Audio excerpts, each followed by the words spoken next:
La posesión demoníaca en el judaísmo es una obra por los diferentes historiadores y académicos universitarios que se han dedicado a estudiar estos temas. Por si no lo sabían, nosotros los historiadores e investigadores también nos dedicamos a estudiar e investigar estos temas en la universidad. A este respecto, esta obra pues analizaba en detalle diferentes artículos publicados por diferentes investigadores sobre el aspecto, el tema de la posesión espiritual dentro del mundo judío, el misticismo judío, etc. Lo primero que tenemos que decir en cuanto a esto es que en el judaísmo este tema de posesión como tal no se considera igual que como lo asocian, por ejemplo, otras tradiciones como los cristianos, por ejemplo. En el mundo judío, la posesión espiritual es diferente incluso del aspecto de la reencarnación. La reencarnación es lo que se denomina Gilgul, o sea, donde un alma viene a la tierra y encarna en un cuerpo y tiene una existencia. Ahora, eso no es lo mismo que la posesión. La posesión en hebreo se denomina ibur. Ibur es una palabra que se podría traducir como impregnación o embarazo incluso, porque en la idea del judaísmo, la persona, lo que significa es que una persona que está en este mundo, todos tenemos un alma, pero luego viene otra alma y entra también en ese cuerpo, y habría dos almas dentro de un cuerpo. El alma que es dueña de la persona original, y otra que ha venido y ha ocupado también ese cuerpo, y eso es lo que se denomina ibur. Y la idea de eso es como a una mujer que esté embarazada, que tiene un bebé dentro.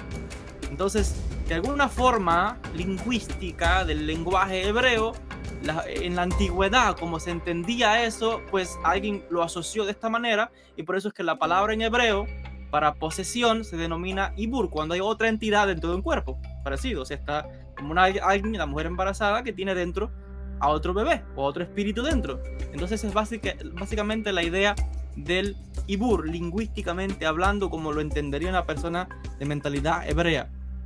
Ahora, eso es el aspecto de la posesión. El exorcismo se conoce como gerush o gerushim, que significa separar, separación, que es cuando de hecho se saca a ese espíritu, ese que estaba ocupando a ese cuerpo que no le corresponde.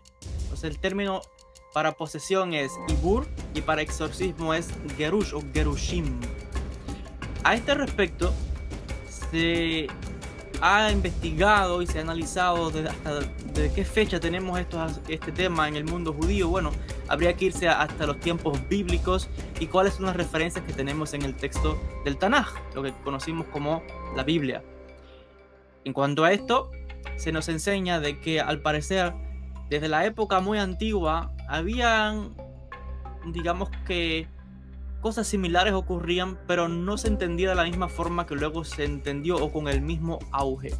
En el mundo judío, para que tengamos una idea, no existe el concepto de demonios ni del Satán como existe, por ejemplo, en el mundo cristiano o en el mundo musulmán.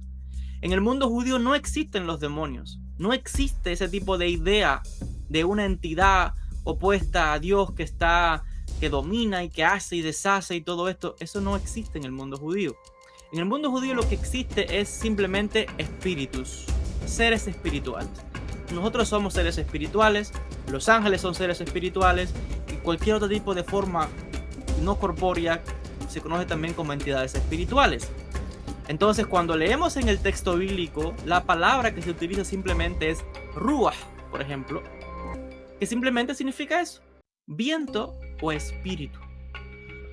De hecho, en el mundo cristiano, esos tipos de terminología como demonio, etcétera, fueron conceptos que se desarrollaron luego en la época medieval, porque los primeros cristianos, que de hecho eran judíos, no creían en este tipo de ideas de entidades malévolas y no sé qué, sino que se está hablando aquí de seres espirituales, espíritus.